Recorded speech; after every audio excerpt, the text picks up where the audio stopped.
Bonjour, je vais vous parler d'un vol entre Alvar et Champs-Rousse. Je commence par la situation météo. Comme vous pouvez voir, il y avait des plafonds importants, mais plutôt vers 15, 16, 17 heures jusqu'à 18 heures et jusqu'à l'arrivée d'orage ici. Il n'y a pas de plafond le matin et on va voir pourquoi. Il y a du vent du nord jusqu'à 1500 mètres, un petit peu en dessous l'après-midi. Et il y a un vent de sud très marqué, sud-sud-ouest très marqué en altitude, au-delà de 2000 mètres. Voilà, donc ça va nous driver pour ce vol. Donc concernant les plafonds, on regarde que le matin, donc là on est à 8 heures, on a une belle inversion, là c'est la courbe en noir. Une inversion qui à 10 heures est toujours présente, à 11 heures est toujours présente, à midi est toujours présente, et seulement à partir de 13 heures commence à disparaître. Donc ça va m'orienter vers mon choix de décoller en haute altitude, donc depuis les plaines, pour justement décoller au-dessus de l'inversion. Donc c'est parti pour un décollage depuis les plaines. Donc tout de suite ça monte bien, petit charnier, grand charnier.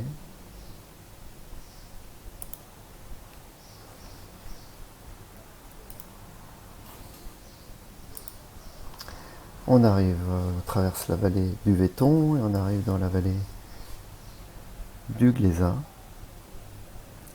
Donc là, des termes très hachés, très difficiles. Donc je fais le tour de la vallée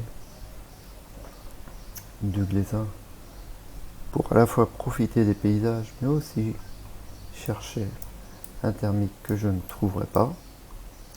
Du coup, j'en profite pour visiter les pics des Grandes Lances et toute la vallée du Glésin avant de remonter au même endroit et d'aller à la vallée suivante. Donc de fil en fil, donc j'arrive à la Combe du Prat et je traverse vers le col du Mer d'Arrêt. Donc il faut se rappeler qu'on a un vent de face, donc je traverse en perdant pas mal d'altitude. Accélérateur à fond. Et tout de suite sur la bonne face, la face sud, je retrouve des thermiques qui me permettent de continuer de traverser les 7 lots. Donc là, je choisis une option dans une combe qui n'est pas forcément la bonne, puisque le thermique est bien face sud, dû au vent et à l'ensoleillement. Et là, donc, je fais la combe suivante avec le grand replomb. Ce grand replomb qui est moyennement généreux, mais qui me permet de traverser et de reprendre la combe suivante. Donc là, on a la grande lance de domaine, des paysages magnifiques, des lacs qui sont toujours pris par les glaces à cette saison. On est le 19 mai, et même c'est la canicule en bas. En dessous, les lacs sont encore gelés, il y a encore beaucoup de neige. Donc de fil en aiguille, j'arrive à Champs-Rousse, donc qui est mon point de demi-tour. Donc au-dessus de la station de Champs-Rousse, on trouve un petit thermique et je m'appuie le long de la croix de Champs-Rousse pour trouver le plus beau thermique de la journée, très franc, qui m'amène relativement haut et qui permet de retraverser facilement jusqu'à retrouver un autre thermique. Donc le retour est beaucoup plus facile puisque j'ai le vent dans le dos, ce qui me permet d'aller vite et ce qui me permet de prendre à partir d'un thermique de traverser en restant en très haute altitude et sans faire beaucoup d'efforts, contrairement à l'aller. Donc on voit qu'on reprend des thermiques à des endroits similaires par rapport à l'aller.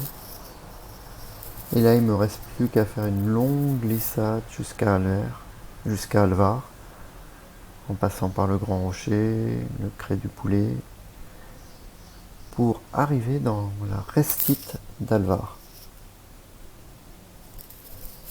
Donc cette restite est toute douce.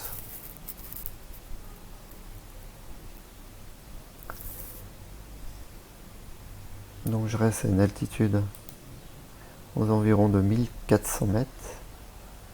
Donc là je sais pas pourquoi le Vario a dit que 1100 mètres, mais c'est 1400 mètres. Et j'en profite pour, tellement ça tient, pour aller jusqu'à La Rochette. Et là je retrouve aussi une espèce de restitution qui vient de Valpelouse, avec un vent par contre qui nous pousse vers Albertville.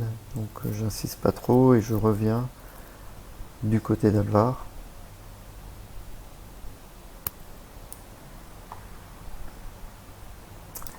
Et je finis le vol en faisant quelques exercices, des wings, des 360,